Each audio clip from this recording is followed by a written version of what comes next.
Iglesia, Dios les bendiga en esta tarde, casi noche. Bienvenidos una vez más, no a nuestro domicilio, y no porque no querramos que entren en él, sino porque queremos aquí, mis amados, levantar las manos y decirle: Padre, te damos gracias por tu amor y por tu misericordia, porque has tenido cuidado y compasión de nosotros, porque no han decaído tus misericordias, son nuevas cada mañana se renuevan. Hoy queremos venirte a decir que tú eres bueno, que tú eres nuestro Señor, que tú eres nuestro Dios, a quien habremos de atribuir la gloria, la adoración, la alabanza, nuestro cántico, nuestras palmas, Señor, y a quien nosotros queremos entregar toda la gloria y todo el honor. Hoy venimos a este lugar, Padre, a levantar un cántico a ti, un cántico, Señor, de dependencia de tu nombre, un cántico, Señor, que te diga que te amamos del corazón, Señor. Muchas gracias hoy, Dios. Recibe hoy la gloria, Padre.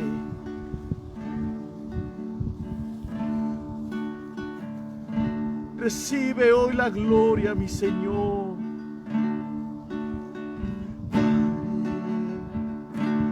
Celestial,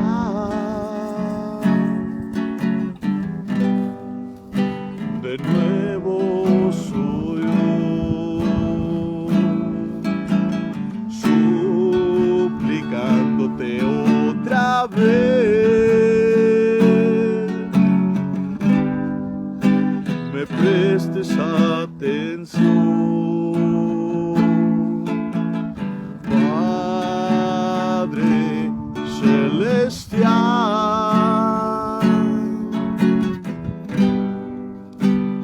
Abre por favor la puerta de bendición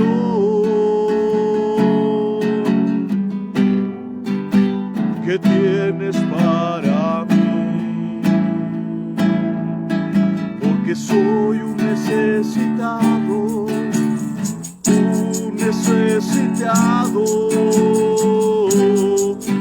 que no sabe vivir sin tu presencia,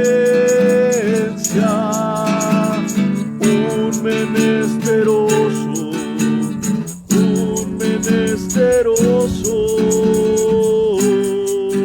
que desea que tú lo visites.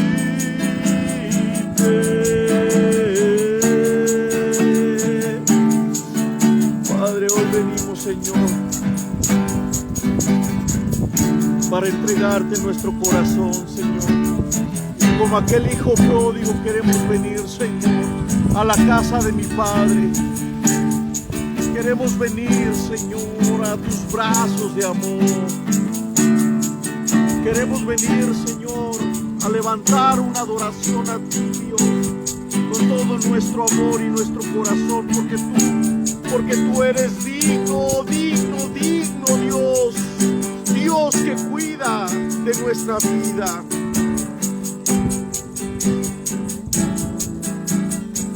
Padre celestial, de nuevo soy yo, suplicándote otra vez, me prestes atención. Padre celestial,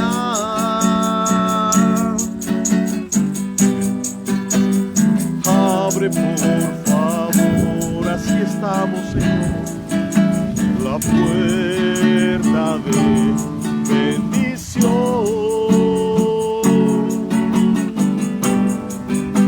que tienes para mí, porque soy un necesitado,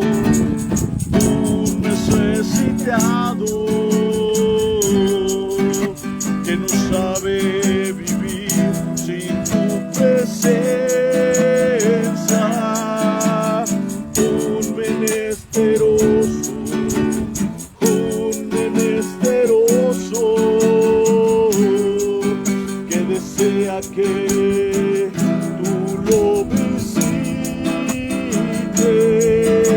que soy un necesitado,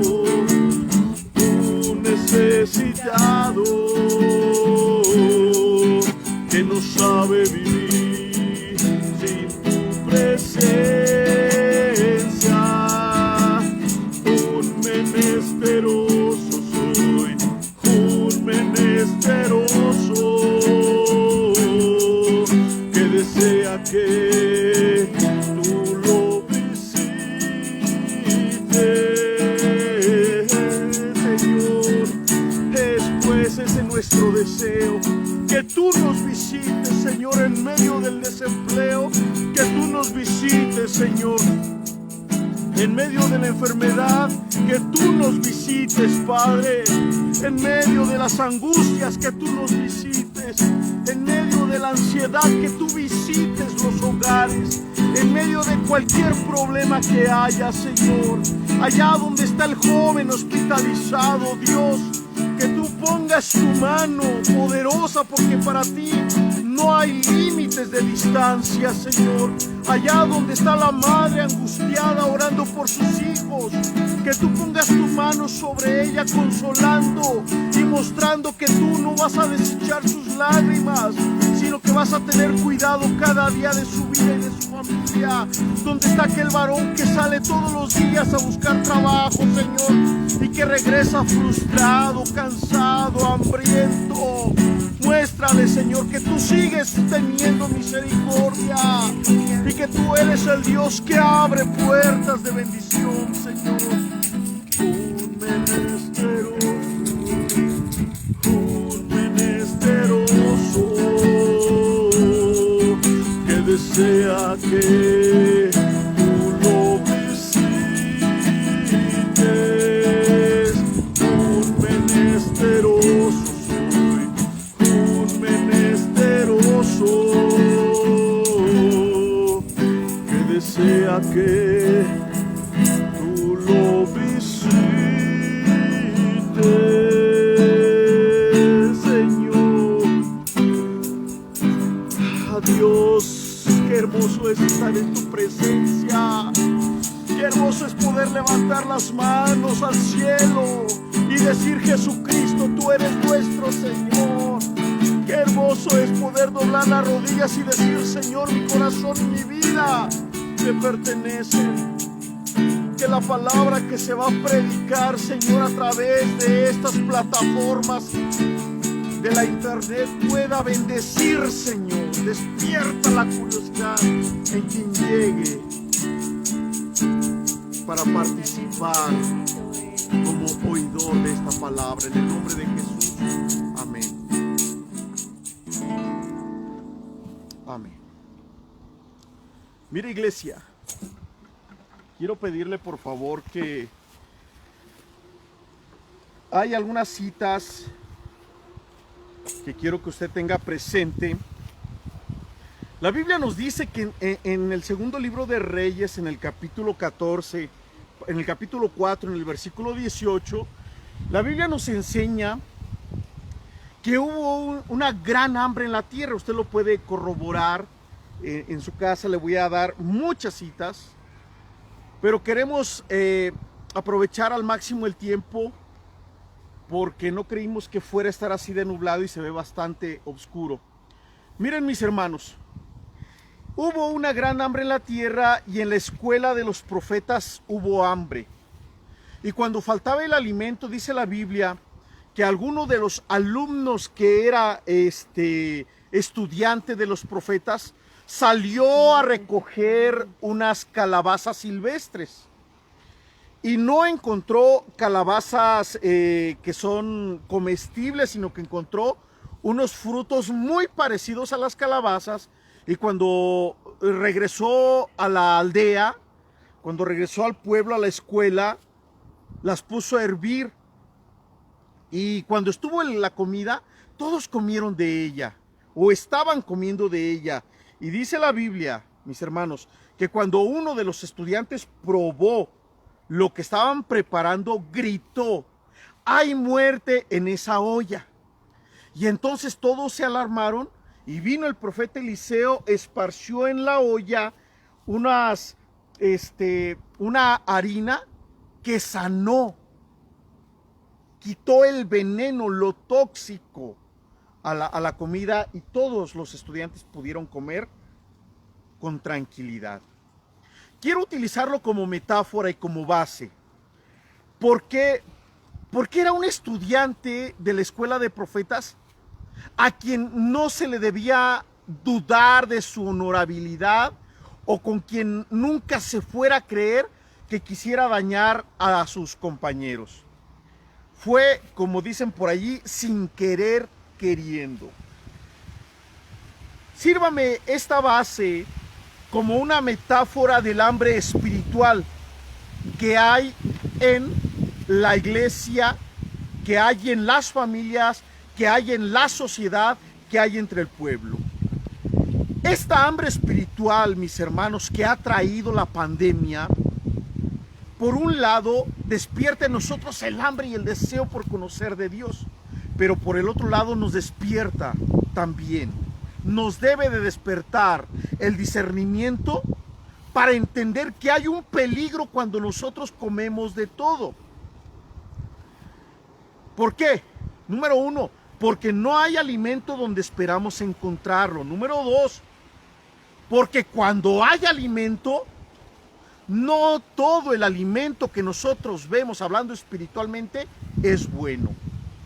Usted creerá, mis hermanos, yo recuerdo antes cuando nosotros nos convertimos por allá a finales, a mediados de los, a principios de los 90, cuando había, cuando nosotros veíamos una librería cristiana, nos daba mucho gusto porque no había librerías cristianas. Y aprovechábamos, comprábamos una Biblia, comprábamos un libro, comprábamos un cassette, porque en aquel tiempo había cassettes. Pero hoy en día hay tantas librerías cristianas y lamentablemente no todos los libros que hay en una librería cristiana son para bendición del pueblo de Dios. Usted creerá que vivimos unos tiempos en que los enemigos del evangelio son los mismos evangélicos. Los enemigos del cristianismo son los mismos cristianos, y esto es grave, porque entonces no hemos entendido que no basta con tomar citas bíblicas, no basta con que se mencione a Dios, hermanos.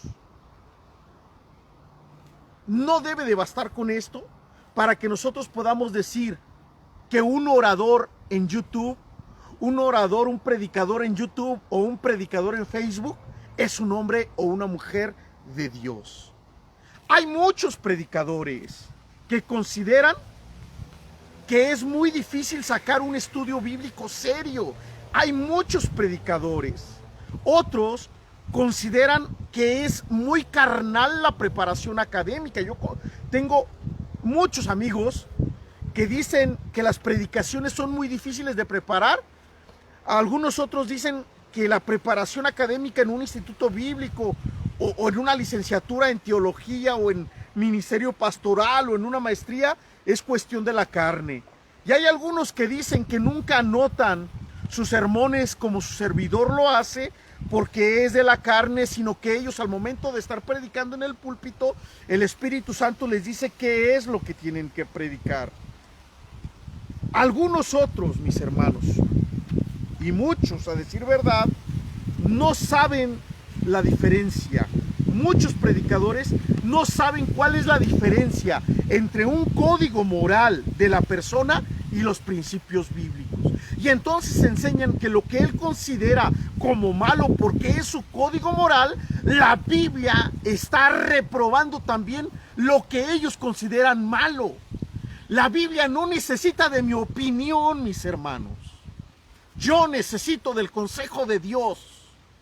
El cristianismo, hermano, no necesita corroborar ni ser corrector de estilo de la palabra de Dios, porque nosotros, los seres humanos, necesitamos de la sabiduría implícita en esta palabra. Ahora bien, como en los días del profeta Eliseo, cuando nadie desconfiaba de que su compañero les fuera a dar de comer una comida que fuera venenosa, hoy en día las congregaciones no tienen por qué desconfiar de nosotros los pastores, porque es mi pastor. Y entonces tendemos a no, escuche bien, tendemos a no preguntar, a no cuestionar, y todo lo que el pastor nos predica, me incluyo, a veces no se cuestiona.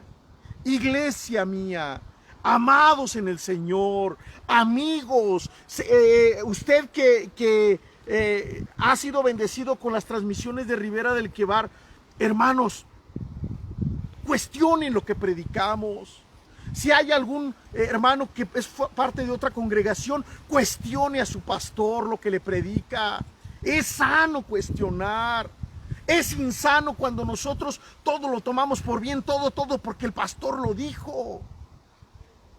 Y a veces muchas de esas enseñanzas son códigos morales que no pasan por los principios de la palabra de Dios. No es que no sean buenos, pero un código moral, mis hermanos, es un código moral. Y un principio espiritual es un principio espiritual. Entonces, mis hermanos, nosotros debemos entender, hermanos, que usted puede orar, usted puede ayunar, puede ir a la iglesia, puede leer la Biblia. Y cuando alguien anda batallando en su vida espiritual, nosotros, querida iglesia, cuando alguien batalla con su vida espiritual, nosotros creemos que es porque no fue a la iglesia, porque no ha orado, porque no ha leído la Biblia, porque porque no ha hecho. Y no siempre que una persona se encuentra en un problema de vida espiritual es porque no ha hecho.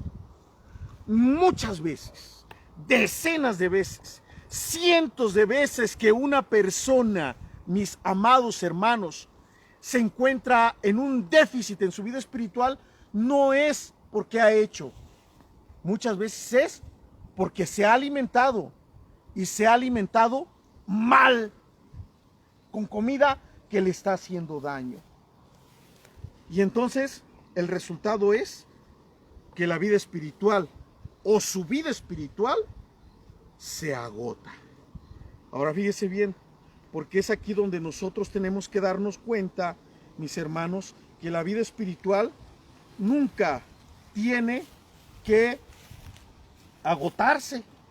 La palabra de Dios, el evangelio, nunca tiene que agotarse. ¿Por qué, mis hermanos? Porque la Biblia nos dice en Hechos 5:20 que la palabra de Dios es palabra de sabiduría para esta vida. En Juan 6:68 la Biblia nos enseña que son palabras de vida eterna. En primera de Juan 3:14 la Biblia nos dice que cuando recibimos el mensaje del evangelio pasamos de muerte a vida. La Biblia nos dice, mis hermanos, en Filipenses 4:17, que cuando recibimos la palabra del evangelio, la palabra trae una paz que sobrepasa todo entendimiento. En primera de Pedro 1:8 dice que cuando recibimos a Cristo en nuestro corazón tenemos un gozo inefable. En Romanos 5:5 dice que el amor de Dios ha sido derramado en nuestros corazones. Y si todo esto pasa porque hemos recibido la palabra de verdad, entonces ¿por qué se agota la vida espiritual? ¿Por qué tenemos que andar arrastrando la cobija por la vida cristiana? ¿Por qué tenemos que andar arrastrando la cobija? ¿Por qué vemos el cristianismo como una lápida? ¿Por qué vemos el cristianismo peor que si estuviésemos haciendo? ¿Por qué vemos el cristianismo peor que si estuviésemos haciendo una manda? Ahora, mire, es cierto que a veces nos encontramos bien, a veces nos encontramos enfermos, a veces nos encontramos tristes, a veces nos sentimos derrotados, pero la palabra de Dios, hermano, nos enseña que la vida espiritual no se agota. Dice el cántico de Jesús Adrián Romero: mi armadura he desgastado, vengo a ti. La armadura espiritual no se desgasta. Se desgasta cuando nosotros, mis hermanos, estamos alimentándonos o nos hemos alimentado con una comida espiritual que es tóxica. Es allí cuando nuestra vida comienza a acabarse.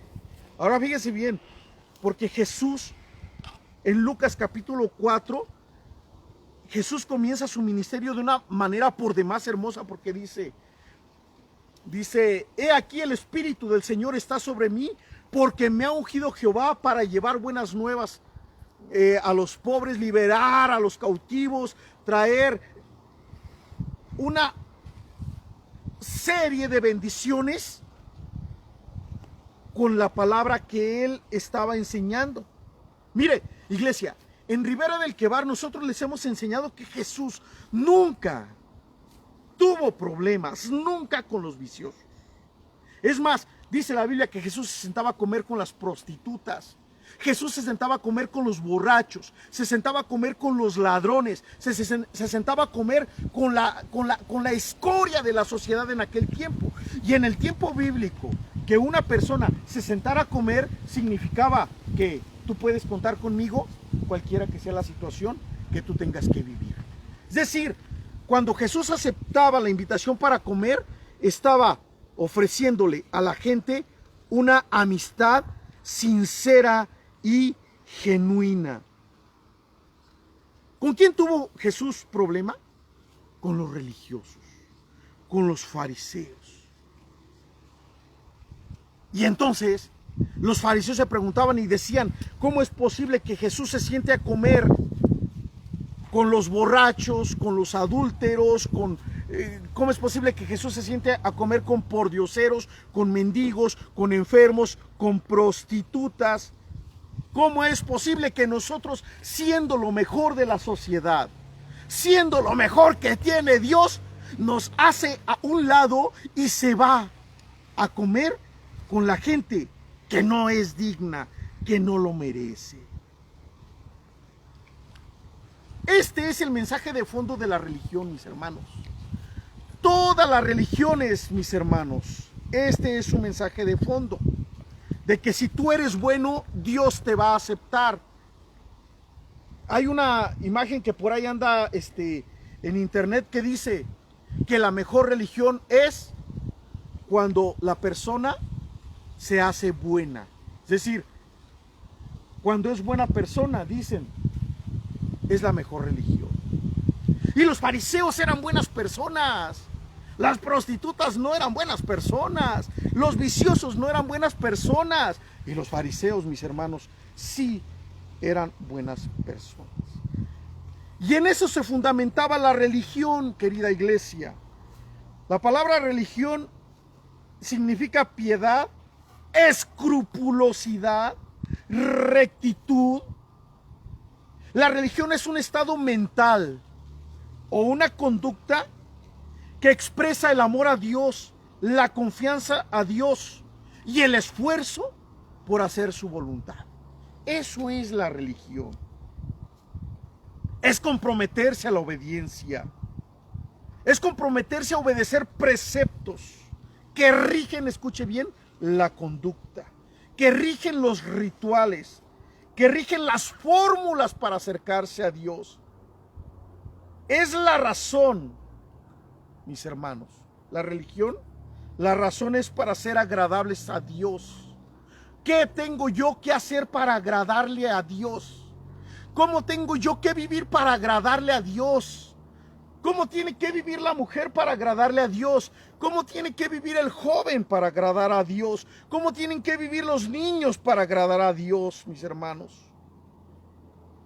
Y entonces comienza un concepto equivocado de la forma como nos podemos y nos debemos acercar a Dios. ¿Cuándo comenzó todo esto? Esto no comenzó en los días de Jesús.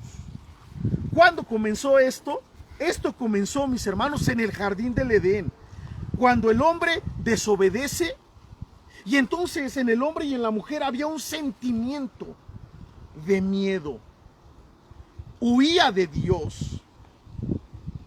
Y entonces desde Adán y de Eva, hermanos, se cree que Dios está enojado con nosotros. Usted puede caminar en medio de la marcha gay. Dios no está enojado con los gays. Usted puede irse a las partes de Michoacán o de cualquier parte del país en donde está el narcotráfico y hay decapitados. Dios no está enojado con ellos. Dios está todavía mostrando misericordia.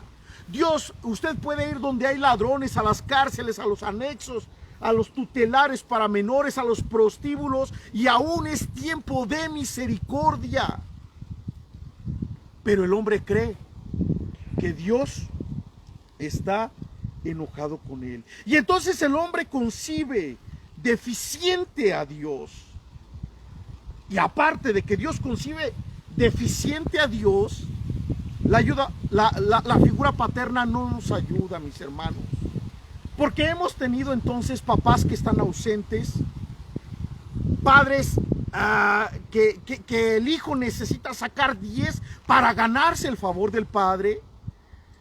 Muchos de nosotros crecimos haciendo trabajo, compitiendo con nuestros hermanos para ganarnos el favor de nuestro padre. Y entonces proyectamos la figura de mi papá hacia el Padre Celestial. Qué errada es la idea de pensar que yo tengo que competir con mi hermana, con mi hermano, con aquel pastor o con aquella iglesia para agradarle a Dios. Qué errada es la idea que tengo que competir y que tengo que cantar mejor que otros, tocar la guitarra mejor que otros, predicar mejor que otros para ganarme el favor de Dios. Qué errada es la idea el pensar que tengo que ayunar para ganarme el favor de Dios. Qué errada es la idea del que tengo que ir a la iglesia para ganarme el favor de Dios. Qué errada es la idea de qué es lo que yo tengo que hacer para ganarme el favor de Dios. Qué equivocada es esa idea. Y entonces, mis hermanos, viene una confusión. El tema de esta predicación es Eros, el confuso asesino de la vida cristiana. ¿Por qué? Mis hermanos, mire, los griegos en tiempo de Jesús conocían dos tipos de amores, dos tipos de amor. Uno era el amor filos, que era el amor de amigos, y otro era el amor eros. El amor eros, cuando nosotros creemos que el amor eros se refiere al erotismo, al amor a la pareja, no, hermanos, es mucho más allá que una relación de hombre y mujer. Cuando nosotros vemos eros, el amor eros, hermanos, es desear para sí lo más elevado. Eso es el amor eros. Desear para sí mismo lo mejor. Desear para sí mismo lo más hermoso. Ahora fíjense bien, si yo deseo para mí lo más elevado, si yo deseo para mi familia lo más hermoso, si yo deseo para mi familia lo mejor, no es malo. Secularmente es bueno. Humanamente es bueno. Nos favorece, nos trae favor, nos da un espíritu de superación, nos da una actitud de superar los problemas y de ir mejorando, de tener hábitos excelentes, de tener costumbres excelentes de superación, de conocimiento, de crecimiento humano, de crecimiento intelectual, de crecimiento de nuestra alma, de crecimiento en los valores, de crecimiento en los principios. ¿Por qué? Porque el amor eros, eso significaba para los griegos la búsqueda de lo más elevado, de la búsqueda de lo hermoso, de la búsqueda de lo sublime.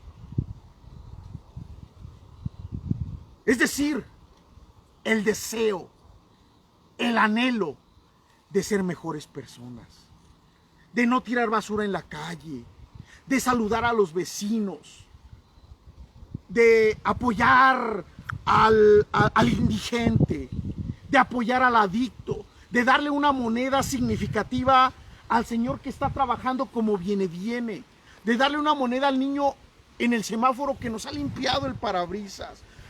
Las actitudes que nos hacen mejores personas, mis hermanos. El cuidar perritos, recoger los perritos de la calle, darles sus croquetitas, esas virtudes que nos hacen buenas personas. Ese es el amor eros. No es malo secularmente. No tiene nada que ver con el erotismo de la pareja. Es algo mucho más elevado, mucho más sublime y mucho más hermoso, hermanos. Para el hombre caído, es una actitud sabia, de suma trascendencia, Para el hombre caído eso es conocer a Dios. Para el hombre que vive sin Cristo eso es conocer a Cristo. Para el hombre caído, para la naturaleza humana, eso es tener un contacto con Dios, ser mejores personas, irnos superando día a día, tener autorrealización, enseñarles a nuestros hijos buena autoestima, enseñarles a nuestros hijos que digan no a las drogas, a crear una fundación como el Teletón, mis hermanos, para ayudar a los niños con capacidades especiales. ¿Es malo humanamente? No, pero es el eros. Ahora bien, esta idea lleva a un creyente a vivir pensando que Dios quiere buenas personas. Yo recuerdo que hace mucho escuché a un apóstol de Guatemala que predicó aquí en Morelia en un congreso apostólico y profético y que hablaba un tema que se llamaba Siendo excelentes para Dios. Y decían que ese hombre tenía unos hábitos muy excelentes.